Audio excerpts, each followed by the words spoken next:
Everyone, मैं CA पूजा केला आपका स्वागत करती हूँ मेरे यूट्यूब चैनल में। दोस्तों, आज से हम एक नया चैप्टर स्टार्ट करने वाले हैं जो एकदम ही इंटरेस्टिंग है और बहुत लॉजिकल है। That is depreciation. हमने बहुत बार सुना होगा हमारे अकाउंटिंग की जर्नी में अब तक दैट ये पर्टिकुलर एसेट है वो डेप्रिसिएट हो गया। इसका मतलब क्या है वो आज हम डिटेल में समझने वाले हैं। डेप्रिसिएशन आखिर क्यों प्रोवाइड होता है और डेप्रिसिएशन कैलकुलेट करने के अलग अलग मेथड्स कौन से हैं वो आज हम बहुत ही अच्छी से समझने वाले हैं। तो without any further delay let's begin.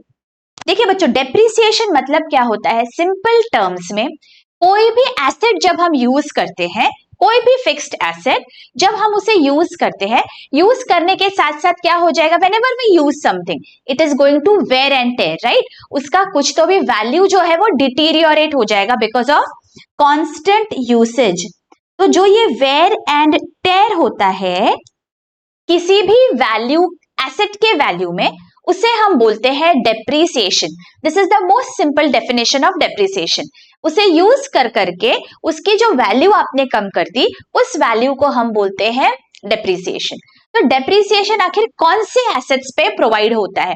तो हमें ये याद रखना है बच्चों, depreciation is provided on tangible fixed assets. कौन से assets? Tangible fixed assets.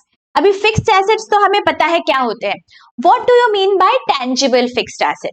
Tangible मतलब कोई भी एसेट जिसे हम टच एंड फील कर सकते हैं। फॉर एग्जाम्पल ये लैपटॉप है, फॉर एग्जाम्पल कोई प्लांट एंड मशीनरी है, लैंड है, बिल्डिंग है, व्हीकल्स है, we can touch them, right? So उसे हम बोलते हैं these are my tangible fixed asset.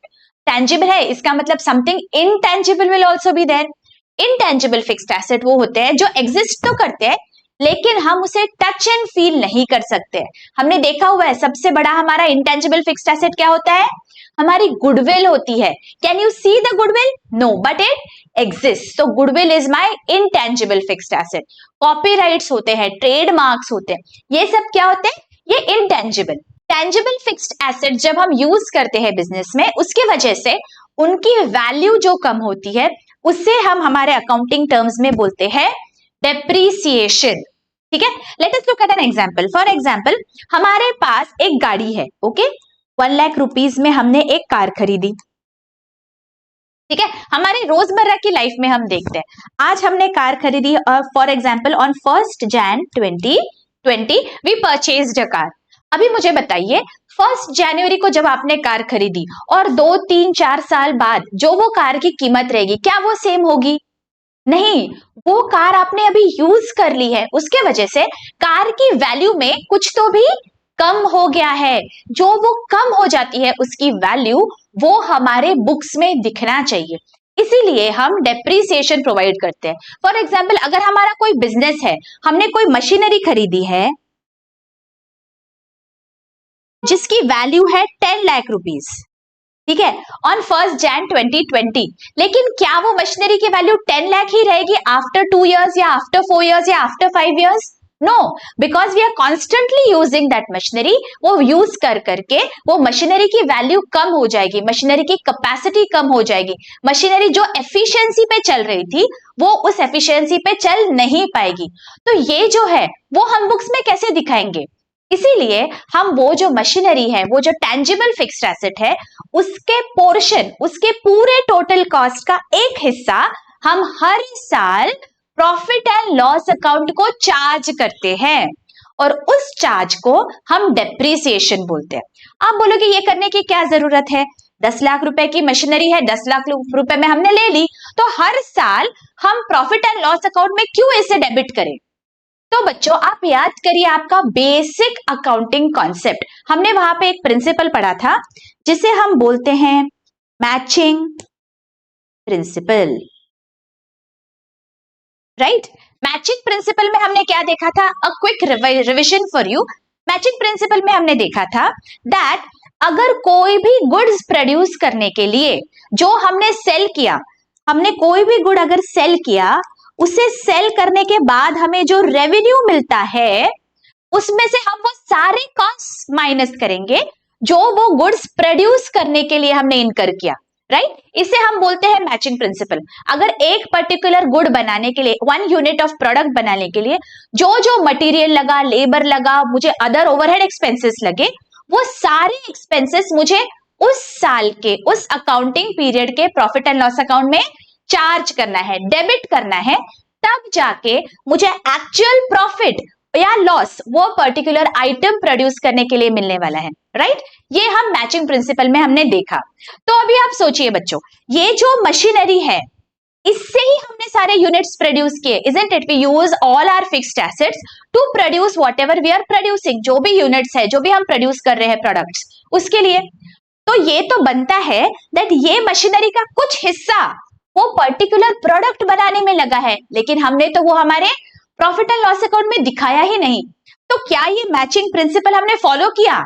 नहीं, हमने सारे कॉस्ट दिखा दिया, हमने सैलरी एक्सपेंसेस दिखा दिया, इलेक्ट्रिसिटी दिखा दिया, बाकी सारे एक्सपेंसेस तो हमने चार्ज किए हैं P&L को, लेकिन हमने ये जो मशीनरी है जिसके वजह से ये प्रोडक्शन हो सका, क्या उसका कोई भी हिस्सा हमने प्रॉफिट एंड लॉस अकाउंट को दिखाया? अगर नहीं दिखाया, इसका मतलब हमारा प्रॉफिट एंड लॉस अकाउंट, हमारा balance sheet will not show a true and fair picture of our organization, correct? इसीलिए कुछ हिस्सा, ये जो 10 लाख रुपीस है, इसका कुछ हिस्सा प्रॉफिट एंड लॉस अकाउंट को जब हम चार्ज करेंगे, उसके बाद हमें वो अमाउंट मिलेगी जो एक्चुअल प्रॉफिट या लॉस है इस पर्टिकुलर अकाउंटिंग पीरियड का। इसीलिए बहुत इंपॉर्टेंट है दैट हम ये जो डेप्रिसिएशन है, ये हमारे प्रॉफिट एंड लॉस अकाउंट में डेबिट करें। और जब हम डेप्रिसिएट करेंगे कोई भी एसेट को, इसका मतलब क्या होगा?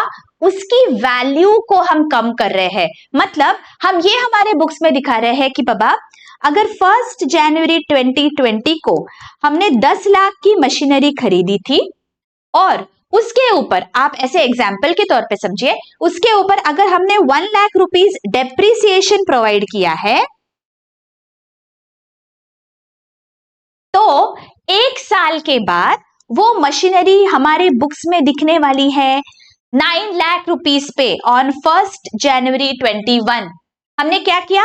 ये जो डेप्रिसिएशन की फिगर हमने निकाली, वो हमने प्रॉफिट एंड लॉस अकाउंट को डेबिट कर दी। और सेकेंड इफेक्ट हमने क्या किया?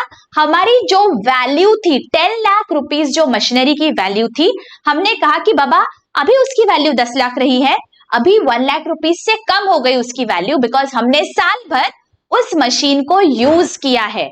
Isn't this logical? Very much. तो इसीलिए अभी 1 साल के बाद अगर आप मुझे पूछोगे कि बैलेंस शीट पे मशीनरी कितने पे दिख रही है, तो मैं बोलूंगी मशीनरी अभी हमारी अपीयर हो रही है 9 लाख रुपीस पे, बिकॉज 1 लाख रुपए से उसकी वैल्यू कम हो गई। Getting it? Is this logical? Because of matching principle, we are supposed to depreciate all our tangible fixed asset and we arrive at a proper figure which will appear in the balance sheet. और जो भी depreciation रहेगा वो profit and loss account के debit side पे दिखेगा। Getting it? अभी इसके कुछ तो भी एक्सेप्शंस है। कौन है इसका सबसे बड़ा एक्सेप्शन? ये डेप्रिसिएशन के लिए आता है हमारा लैंड। ये हमें याद रखना है बच्चों, लैंड इज नेवर डेप्रिसिएटेड। आप याद करिए, अगर हमारे पास कोई भी जमीन है, क्या जमीन की वैल्यू कम होती है? क्या जमीन डेप्रिसिएट होती है? नहीं। अगर आप देखेंगे, आप पूरा ट्रेंड देख लीजिए, हमेशा लैंड की वैल्यू बढ़ती रहती है। अगर हमारे ग्रैंड पेरेंट्स ने, हमारे पेरेंट्स ने कुछ लैंड लेके रखा है, आप घर में ही वो देख सकते हैं। If they have purchased a land at से ₹10,000 50 years बैक, क्या उसकी वैल्यू आज 10,000 रुपए है या 10,000 रुपए से कम है? हो ही नहीं सकता। लैंड की वैल्यू हमेशा बढ़ती रहती है। इसीलिए land is an exception to this depreciation principle. Depreciation land पे कभी भी प्रोवाइड नहीं होता। लैंड की वैल्यू जैसे है वैसे ही बुक्स में दिखेगी। Alright, market value of land will never decrease. लेकिन बाकी आपका जो एसेट है, अगर आपने 10 साल पहले आपने कोई लैपटॉप खरीदा है या 10 साल पहले आपने कोई मोबाइल खरीदा है, क्या वो मोबाइल की कीमत 10 साल पहले अगर आपने उसे 10,000 में मोबाइल को लिया था या लैपटॉप आपने लिया था 50,000 में, तो क्या आज आप 50,000 में वो लैपटॉप बेच सकते हो? क्या आप 10,000 रुपए पे वो मोबाइल बेच सकते हो? नहीं। पता नहीं आप उसे बेच भी पाओ या नहीं, बिकॉज अभी उसकी कोई वैल्यू ही नहीं रही। Why? Because not just usage, लेकिन there has been technological advancement. अभी टेक्नोलॉजी इतनी बढ़ गई है, इतने इन्वेंशंस हो जाते हैं 10 साल में, दैट ये जो टेक्नोलॉजी है ये ऑब्सोलीट हो जाती है। क्या हो जाती है?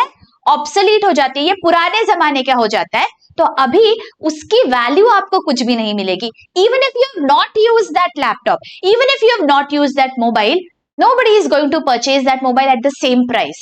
आपको उसे स्क्रैप में बेचना पड़ेगा, है ना? अगर आपको बेचना भी है तो उसे आपको कबाड़ी में बेचना पड़ेगा। Nobody is going to purchase that asset at the same value. तो इसीलिए हमें सारे tangible fixed assets को depreciate करना ही पड़ता है to arrive at a true and fair picture of our business. ठीक है, हमें और एक बात याद रखनी है बच्चों, डेप्रीसिएशन एक्चुअल एक्सपेंस है क्या? क्या आपके पॉकेट में से ये 1 लाख रुपीस गए हैं अभी? ये जो 1 लाख रुपीस है, is this a cash expense? क्या मैंने उस साल 1 लाख रुपीस, ये लो ये डेप्रीसिएशन की अमाउंट है, ऐसे किसी को दिया है? नहीं। This depreciation is a non cash expense. It is very very important for us to understand this. Depreciation आगे चल के आपको डिग्री लेवल पे भी रहने वाला है बच्चों, एंड ये बहुत इंपॉर्टेंट क्वेश्चन है जो हमेशा आपके साथ रहेगा कि डेप्रिसिएशन ये एक नॉन कैश है या कैश एक्सपेंडिचर है। तो हमें ये याद रखना है दैट डेप्रिसिएशन एक्चुअली कुछ खर्चा हुआ है क्या? मेरा खर्चा नहीं हुआ है। खर्चा देखो, ये जब मैंने मशीन खरीदी थी तब मेरा खर्चा हुआ 10 लाख, लेकिन ये जो 1 लाख है, क्या ये कोई एक्सपेंस है? क्या मैंने मेरे पॉकेट में से 1 लाख रुपीस दिए हैं? नहीं। This is a non cash expense. ये बस एक जर्नल एंट्री है डेप्रिसिएशन की।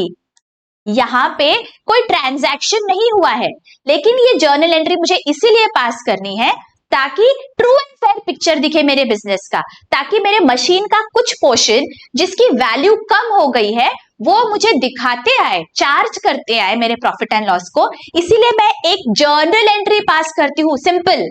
There is no expense, so we have to remember that depreciation के वक्त कोई भी एक्चुअल पैसा मेरे बिजनेस से बाहर नहीं जा रहा है। मैं बस एक जर्नल एंट्री पास कर रही हूं for understanding the actual financial position of my business. Alright, okay, तो लेट अस रीड। यहां पे हमने क्या लिखा हुआ है? What is depreciation? Continuous, gradual and permanent reduction in the value of assets is called depreciation. देखिए 3 चीजें हैं। कंटिन्यूअस रिडक्शन है बिकॉज हर साल, हर कुछ महीनों के बाद आपका जो फिक्स्ड एसेट है उसकी वैल्यू कम हो रही है, so it is a continuous reduction. It is a gradual reduction, मतलब 10 लाख की कीमत तुरंत आप जीरो नहीं कर दोगे, हर साल थोड़ी थोड़ी अमाउंट आप रिड्यूस करोगे, तो उसे हम बोलते हैं gradual reduction. And it is a permanent reduction, मतलब ऐसा नहीं कर रहे हो दैट किसी साल आपने 5 लाख रुपए कम कर दिए, फिर किसी साल आप बोलोगे कि नहीं बाबा अभी इसकी वैल्यू एसेट की बढ़ गई। No, it is a permanent reduction. अगर आपने 1 लाख रुपीस माइनस किए हैं तो आपका एसेट का वो 1 लाख रुपीस का रिडक्शन बिकम्स परमानेंट। अभी आप ये नहीं बोल सकते हो कि बाबा मैंने 1 लाख रुपीस से एसेट कम किया, अभी मैं इसे वापस कर देता हूं, अभी मेरे एसेट की कीमत उतनी हो जाएगी जितनी पहले थी। नहीं, ये जो रिडक्शन है 1 लाख रुपीस का, it is a permanent reduction, it is gradual and it is continuous reduction in the value of the asset. Okay, देखिए what are the causes of depreciation. हम डेप्रिसिएशन आखिर क्यों प्रोवाइड करते हैं? वेयर एंड टेयर, जैसे कि मैंने आपको बताया, वो यूज कर करके वो जो वेयर एंड टेयर हो जाता है वो पर्टिकुलर एसेट का, वो हमें दिखाना पड़ता है, right. Secondly, passage of time, even if you are not using the asset, वो रस्ट हो जाएगा, वो पढ़ पढ़ के खराब हो जाएगा, वो बिकॉज ऑफ टेक्नोलॉजिकल एडवांसमेंट्स वो ऑब्सोलीट हो जाएगा, वो पुराने जमाने का हो जाएगा। सो इसीलिए आपको वो एसेट को डेप्रिसिएशन दिखाना ही पड़ेगा। नेक्स्ट, मार्केट वैल्यू, जैसे कि मैंने आपको मोबाइल और लैपटॉप का आपको एग्जाम्पल दिया, जिस लैपटॉप को या मोबाइल को आपने जिस कीमत पे खरीदा था, बहुत सालों के बाद, even if you are reselling it on the next month also, आप सेम वैल्यू पे उसे बेच नहीं सकते हो। There has to be a reduction in the value, isn't it? Market value कम हो जाएगी। फॉर एग्जाम्पल, अगर आप आईफोन खरीदते हो तो आईफोन का जो फर्स्ट सीरीज है और अभी का जो सीरीज है, क्या आप कोई कंपैरिजन कर सकते हो? पहली सीरीज को अगर आप अभी बेचने जाओ क्या कोई खरीदेगा सेम वैल्यू पे? तो मार्केट वैल्यू बिकॉज एसेट की कम होती रहती है तो हमें डेप्रिसिएशन प्रोवाइड करना ही पड़ेगा। And lastly depletion in the case of mines, oil wells etcetera. जैसे कोल माइंस होते हैं या कोई क्वारीज होते हैं, वो जैसे हम खदान बोलते हैं, हम जब उसमें से कुछ मटेरियल्स निकाल रहे हैं तो एक्चुअली उसकी वैल्यू कम होती जा रही है, राइट? माइन की जो वैल्यू है वो कम कम होती जाएगी बिकॉज उसमें से हम मिनरल्स को निकाल रहे हैं।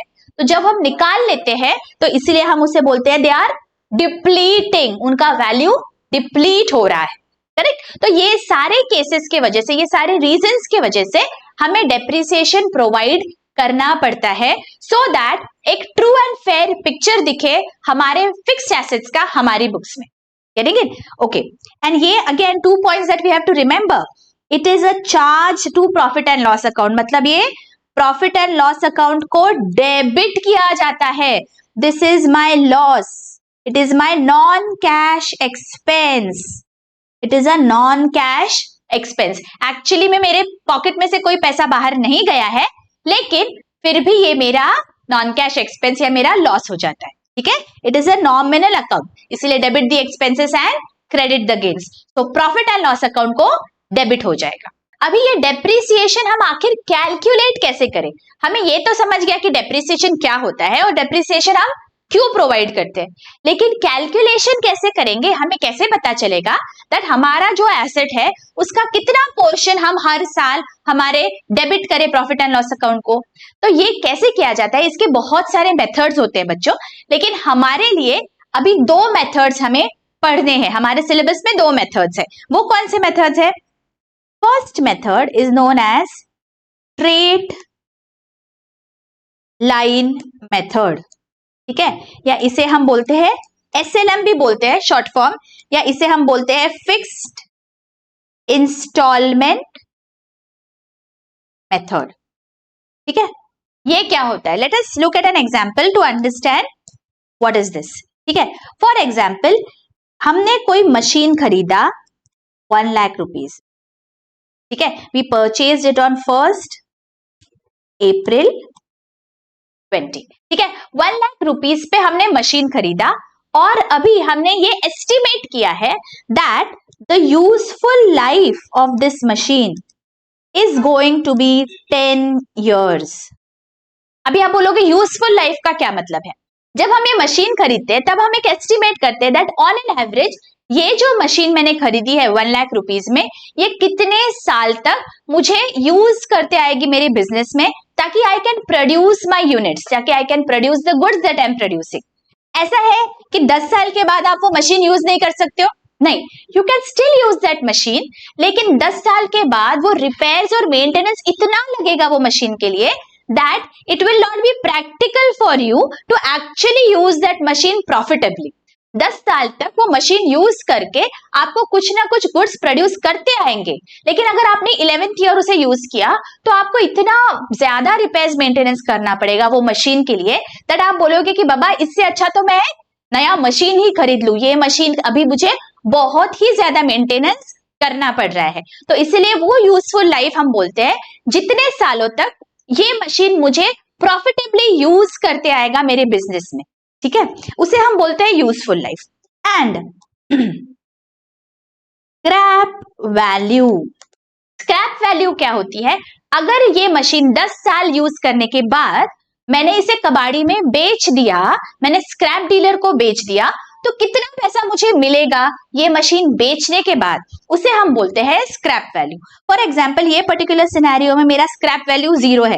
ये मशीन बेचने के बाद मुझे ऐसे लग रहा है आज दैट 10 साल के बाद ये मशीन जब मैं बेचूंगी तो मुझे कुछ भी पैसा नहीं मिलने वाला है। So right now I am estimating that my scrap value is 0, ठीक है? तो ऐसे केस में स्ट्रेट लाइन मेथड से हम डेप्रिसिएशन कैसे कैलकुलेट करते हैं? तो उसके लिए हमें ये फॉर्मूला यूज करना पड़ता है बच्चों। What is the formula? Very very logical. जो भी आपका ओरिजिनल कॉस्ट है मशीन का, ओरिजिनल कॉस्ट, उसमें से आपको माइनस करना है scrap value and you are going to divide it by the useful life of the asset, ठीक है? ये केस में ओरिजिनल कॉस्ट कितना है 1 लाख रुपीज, स्क्रैप वैल्यू 0 और यूजफुल लाइफ 10 years। तो इसका मतलब हर साल 10,000 rupees will be my depreciation for 10 years। 10 साल तक मैं हर साल 10,000 रुपीज मेरे प्रॉफिट एंड लॉस अकाउंट में डेबिट करूंगी for this particular asset. Getting it? Okay, अगर ये पर्टिकुलर सिनेरियो में मैंने ऐसे सोचा दैट मेरा जो स्क्रैप वैल्यू है ये 20,000 है, आई एम एस्टिमेटिंग दैट 10 साल के बाद भी मुझे 20,000 रुपए मिल जाएंगे ये मशीन बेचने के बाद। तो मैं यहां पे क्या करूंगी 1 lakh minus 20,000, this is the scrap value. Now देखो हमारा फॉर्मूला क्या है, original cost minus scrap value upon useful life. Useful life is 10 years, तो ये कितना हो जाता है 80,000 अपॉन 10, तो यहाँ पे 8,000 रुपीज मेरा डेप्रिसिएशन हो जाएगा हर साल। देखिए जब हम फिक्स्ड इंस्टॉलमेंट मेथड या स्ट्रेट लाइन मेथड जो हम बोलते हैं, इसमें अगर हम डेप्रिसिएशन प्रोवाइड करते हैं तो हर साल हमारा डेप्रिसिएशन की amount is going to remain the same, it is not going to change. 10 साल तक मुझे 10,000 रुपीज डेप्रिसिएशन को दिखाना है, या फिर 10 साल तक यहाँ पे मैं 8,000 रुपीज फॉर 10 years मेरे प्रॉफिट एंड लॉस अकाउंट में मैं डेबिट करने वाली हूं फॉर दिस पर्टिकुलर एसेट। देखिए मैंने ये मशीन 1 अप्रैल 20 को खरीदा, ये कैसे दिखेगा बुक्स में देखिए, 1 अप्रैल 20 को I purchased this machinery for 1 lakh rupees, ठीक है, और ये मेथड से मेरा 10,000 रुपीज डेप्रिसिएशन दिखेगा।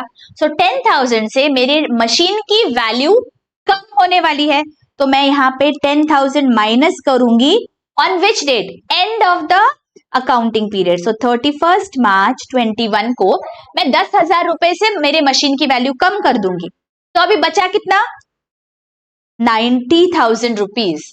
This will be provided to my profit and loss account. Profit and loss account को ये मैं चार्ज कर दूंगी 10,000 रुपए डेप्रिसिएशन, एंड मेरे बैलेंस शीट में से मैं 10,000 रुपए माइनस करके मेरा अभी मशीन दिखने वाला है 90,000 रुपीज में, ठीक है। अभी अगले साल मैं क्या करूंगी, अगले साल सेम 31 मार्च 2020 को मैं 10,000 रुपए माइनस करूंगी, अभी मेरे मशीन की वैल्यू दिखेगी 80,000। अगेन थर्ड ईयर में what am I going to do, third year again 31 March 23 minus 10,000, मेरी मशीन की वैल्यू अभी दिखेगी 70,000। So this will continue till 0 value हो जाती है बुक्स में, बिकॉज 10 साल के बाद ये मशीनरी की वैल्यू 0 हो जाएगी हमारे बुक्स में। आपको चाहिए तो आप ये 10 साल तक करके देख लो, after 10 years it is going to become 0, because the formula ही हमने ऐसा यूज किया है, उसके बाद ही हमें ये अमाउंट मिली है, दैट 10 साल तक ये पूरी जो भी वैल्यू है मशीनरी की वो हमारी कवर हो जाएगी। Getting it? इस केस में हम क्या करेंगे, अगर हमने 8,000 रुपीज प्रोवाइड किया है तो देखिए मशीनरी 1 लाख पे दिख रही थी on 1 April 20, correct. Depreciation 8,000 will be provided on 31 March 21, तो अभी हमारी कीमत हो जाएगी 92,000, राइट। अगेन ऑन 31 मार्च 22 हम 8,000 रुपीज डेप्रिसिएशन दिखाएंगे, तो अभी हमारी कीमत कितनी हो जाएगी 84,000 rupees. Again on 31 March 23 8,000 rupees depreciation, तो यहाँ पे हमारी कीमत कितनी हो जाएगी 76,000 रुपीज। Getting it? तो इस तरह से हम ये 8,000 रुपए हर साल डेप्रिसिएट करेंगे। मतलब स्ट्रेट लाइन मेथड में हम क्या करते हैं बच्चों, एक ही अमाउंट निकालते हैं ये फॉर्मूला यूज करके। ये जो हमारा फॉर्मूला है, we are going to use this formula and we are going to derive our actual amount of depreciation, and that amount is going to remain constant every year, वो change नहीं होगी। इसीलिए हम इसे फिक्स्ड इंस्टॉलमेंट मेथड बोलते हैं। जो आपने एक बार अमाउंट निकाल ली, उसी अमाउंट से आपको डेप्रिसिएशन प्रोवाइड करना होता है हर साल, इसलिए हम उसे ओरिजिनल कॉस्ट मेथड भी बोलते हैं। ओरिजिनल कॉस्ट मेथड, बिकॉज ये ओरिजिनल कॉस्ट पे हमने इसका डेप्रिसिएशन का वैल्यू निकाला है और हर साल हम वो ही अमाउंट प्रॉफिट एंड लॉस को डेबिट करेंगे. That amount is going to remain unchanged. ठीक है. और एक होता है इसमें, अगर आपको दिया गया हो इसी पर्टिकुलर प्रॉब्लम में, देखिए हमें यहाँ पे अगर ये दिया जाता that the cost of the machinery on 1st April 20, you bought the machinery for 1 lakh. ठीक है, this is the cost of the machinery and you have to provide depreciation at 10% per annum on straight line method. आपको इस तरह भी बोला जाएगा, without giving you the residual value या without giving you the useful life, and you have to depreciate this machinery at 10% per annum. तो ऐसे case में हम क्या करेंगे? अगेन सिंपल, 1 लाख रुपीज हमारा ओरिजिनल कॉस्ट है और इस पे 10% हमें फाइंड आउट करना है. कितना हो जाता है देखो, 10,000. तो every year 10,000 rupees will be my depreciation. ठीक है, जो भी आपको यहाँ पे रेट दिया जाएगा पर एनम, उसके हिसाब से आपको यहाँ पे वो रेट लगाना है. हर साल वही अमाउंट आपको डेप्रिसिएशन के लिए प्रोवाइड करनी है. Under straight line method, your amount of depreciation will remain constant for all the years. It is not going to change. ठीक है, इसीलिए हम इसे स्ट्रेट लाइन मेथड भी बोलते हैं. स्ट्रेट लाइन मेथड का मीनिंग क्या होता है? अगर इसका मैंने एक ग्राफ बनाया बच्चों, ठीक है, एक्स एंड वाई एक्सिस, अगर मैं ग्राफ बना के हर साल 10,000 10,000 ऐसे मैं प्लॉट करूं मेरे ग्राफ पे, यहाँ पे देखिए 10,000 10,000 10,000, अगर मैंने ऐसे मेरे मैप पे प्लॉट किया and then I join these dots, मुझे क्या मिलता है? एक स्ट्रेट लाइन मिल जाती है. इसीलिए हम इस मेथड को बोलते हैं स्ट्रेट लाइन मेथड. हर साल हमारी वैल्यू कांस्टेंट रहेगी. So if I join the dots, अगर मैं ग्राफ बना के जॉइन करती हूँ डॉट्स को, तो एक स्ट्रेट लाइन में सारे डॉट्स दिखते हैं. इसीलिए हम इसे बोलते हैं स्ट्रेट लाइन मेथड. ठीक है, okay.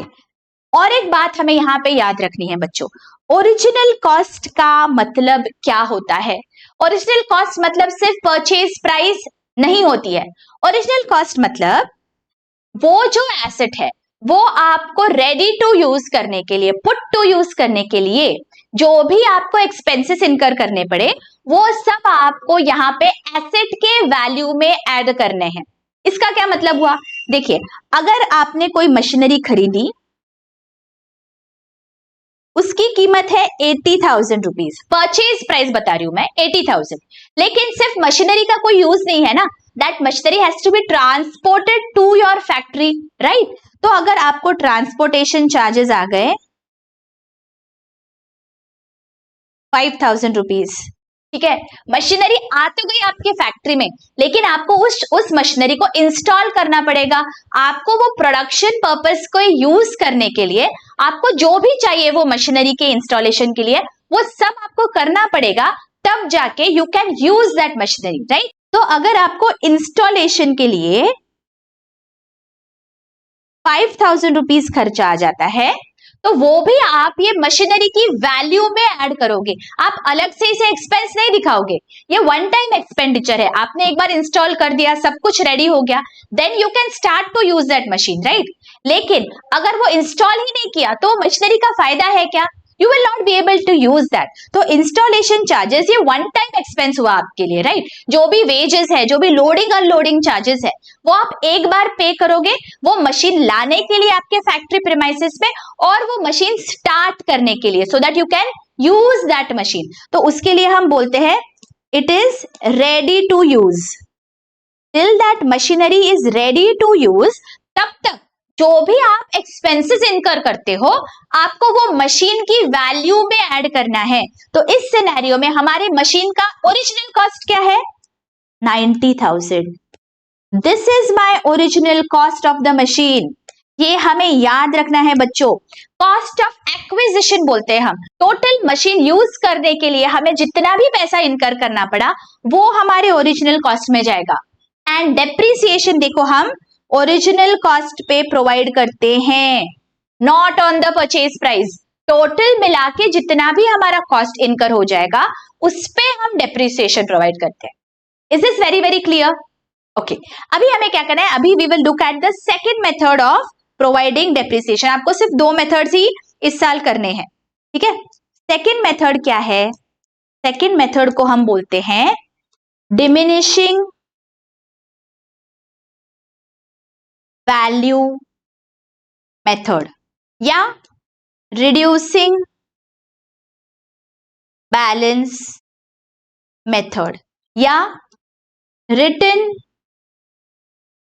Down value method. One and the same है, इसके बहुत अलग अलग नाम है। ये आपको बोलेंगे रिटन डाउन वैल्यू मेथड, जिसे हम बोलते हैं WDV, या फिर बोलेंगे डिमिनिशिंग वैल्यू मेथड, या बोलेंगे reducing balance method. Everything is one and the same.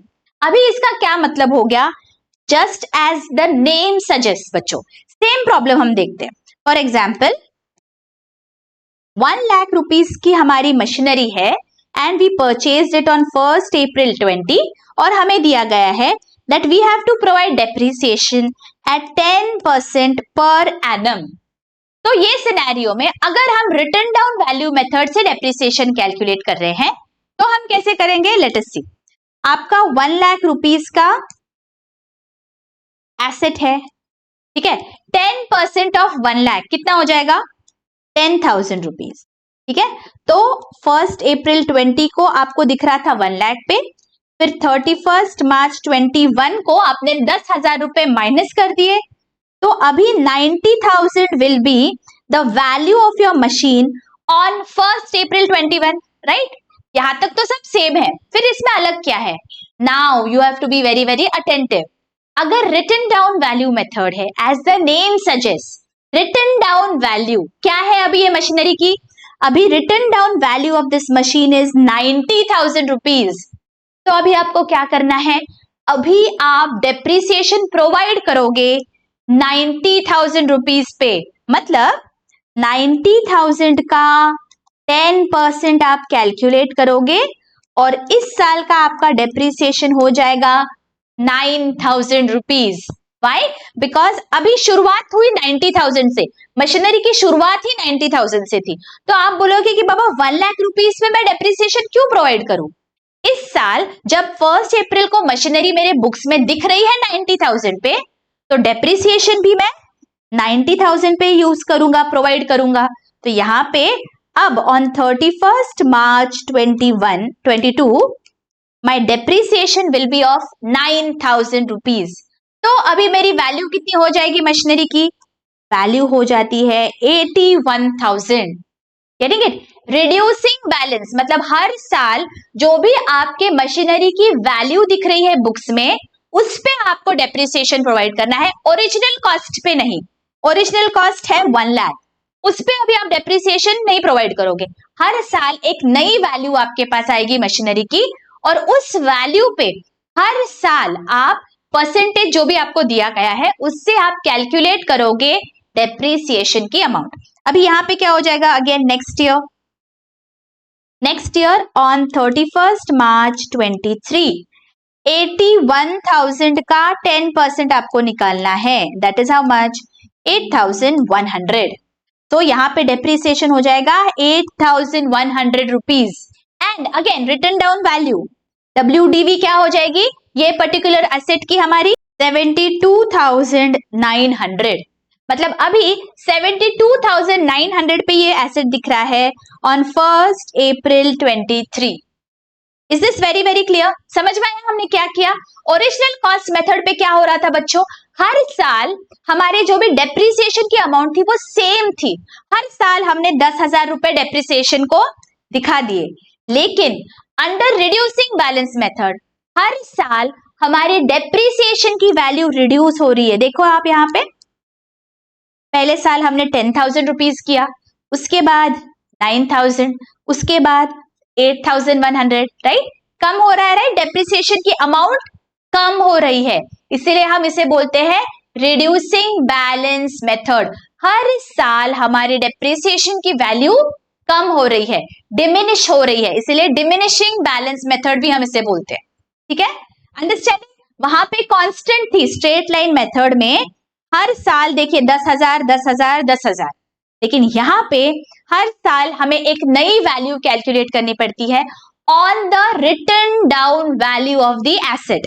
Written down value मतलब क्या, ये जो हमें वैल्यू दिख रहा है ना 90,000, 81,000, 72,900, this is the written down value of the asset. इस पे हम कैलकुलेट करते हैं, इसीलिए हम इसे रिटन डाउन वैल्यू मेथड भी बोलते हैं। Getting it? This is how my depreciation is calculated under these two methods. I hope ये बहुत अच्छी से आपको समझ गया है बच्चों। हमारा एक्चुअल कैसे जर्नल एंट्रीज पास होते हैं वो हम अगले लेक्चर में समझने वाले हैं। I want you all to understand the concept of depreciation, calculate कैसे करते हैं और दोनों मेथड्स का डिफरेंस क्या है, ये अभी आपको समझ गया।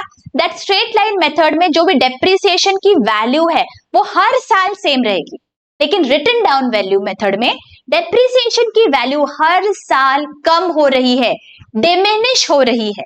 ठीक है, तो हर साल आपको एक नए वैल्यू पे डेप्रिसिएशन कैलकुलेट करना पड़ेगा। स्ट्रेट लाइन मेथड पे एक बार आपने कैलकुलेट कर दिया, बस वही आपकी वैल्यू है for each year. Getting it? और आपकी मशीनरी कैसे दिखती है डेप्रिसिएट होने के बाद, ये हमने देख लिया है। हर साल हमारे मशीनरी की भी वैल्यू यहाँ पे बैलेंस शीट में कम होने वाली है। ठीक है, I hope this is very very clear बच्चों। अगर बहुत अच्छी से समझ गया, don't forget to hit the like button. आपके प्यारे से कमेंट्स का मुझे इंतजार रहेगा, और अगर अभी तक सब्सक्राइब नहीं किया है, what are you waiting for, जल्दी से सब्सक्राइब कर दीजिए और आपके फ्रेंड्स और कलीग्स में भी शेयर करिए। मैं आपका पूरा पोर्शन कंप्लीट करने वाली हूँ बच्चों, तो मेरे साथ बने रहिए। 11th आपका बेस है पूरे अकाउंटिंग जर्नी का, तो हम बहुत अच्छी से सारे कॉन्सेप्ट्स करने वाले हैं। सारे अनसॉल्व प्रॉब्लम्स मैंने यहाँ पे आपके लिए अपलोड करके रखे हैं। I hope you all are going through all the lectures, and if you have any doubt please feel free to ask in the comment section. मिलती हूँ आपको अगले वीडियो में। Till then take care, bye bye.